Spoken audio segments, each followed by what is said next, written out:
अनुमान पर लक्ष्य तय नहीं होगा, अब लक्ष्य अनुभव पर तय होगा और स्थल की पूरी जानकारी लेके तय होगा। ऐसे भ्रष्ट लोग कतई स्वीकार विहार के अंदर नहीं होंगे। माफिया अब सरगना नहीं, माफिया अब व्यापारी बन रहा है और अपने लोगों को रोजगार का अवसर में भागीदारी कर रहा है।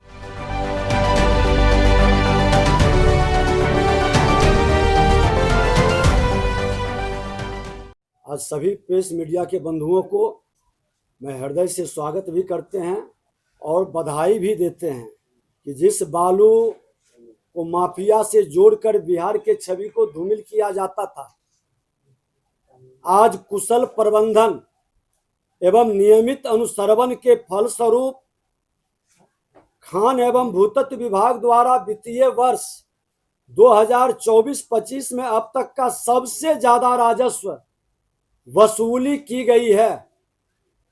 आज तक के पूरे रिकॉर्ड में निर्धारित लक्ष्य 3500 करोड़ के विरुद्ध खान एवं भूतत्व विभाग को 3569 करोड़ का राजस्व समाहरणालय किया गया है, जबकि 40 बालू घाटों के प्रत्यार्पण के बावजूद विभाग यह लक्ष्य प्राप्त किया है। लगभग 25% घाट लोग आपस कर दिए। नई खनन नीति लूट की छूट बंद होने के कारण विभाग के अंदर अनियमितता रोकने के कारण कई लोग घाट सरेंडर किए। 25% घाट सरेंडर के बाद भी हम 114% लक्ष्य को प्राप्त किया। आज हमारे यहाँ पीला बालू 457 है, जिसमें 161 चालू है। उजला बालू 540 है, जिसमें मात्र 21 चालू हो सका है। क्यों बंदोबस्ती नहीं हुआ, हम अगले प्रेस में उस पर विस्तार से बताएंगे। क्या क्या फैक्टर है,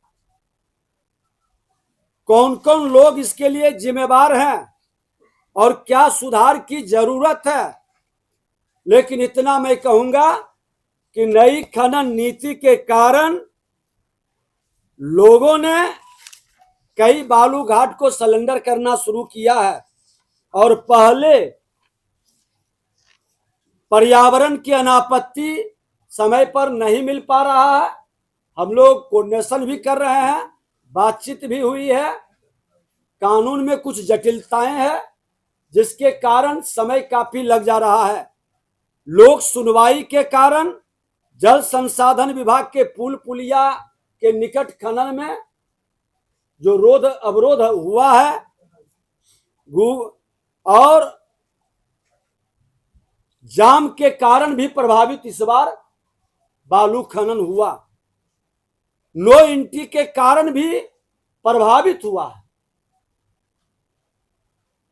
अवैध खनन पर रोक लगने के कारण भी, और सबसे बड़ी आश्चर्य की बात है कि वही लोग घाट आपस किए हैं जो लूट की छूट की मानसिकता में घाट को महंगी बोली में ले लिए। और जब कानून हमने बनवाया, माननीय मुख्यमंत्री जी के नेतृत्व में खनन नीति बनी, तो लूटने की मानसिकता को ब्रेक लगा और उन लोगों ने सरेंडर का कार्य प्रारंभ किया, जिस पर अगली प्रेस में हम विस्तार से बताएंगे कि क्या हम शुरू कर रहे हैं एक्शन। और इस तरह से वित्तीय वर्ष 2024-25 में वित्तीय वर्ष 2021-22 की अपेक्षा दुगना से अधिक राजस्व की वसूली हमने किया इस पंचवर्षीय में।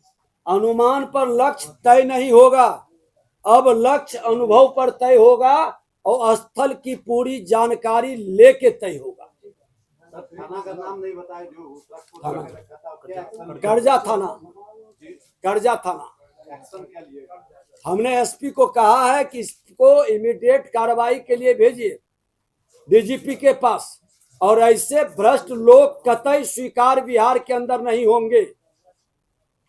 जो इस तरह के खेल में लगे हैं, वैसे लोगों पर एक्शन इमीडिएट जरूरत है।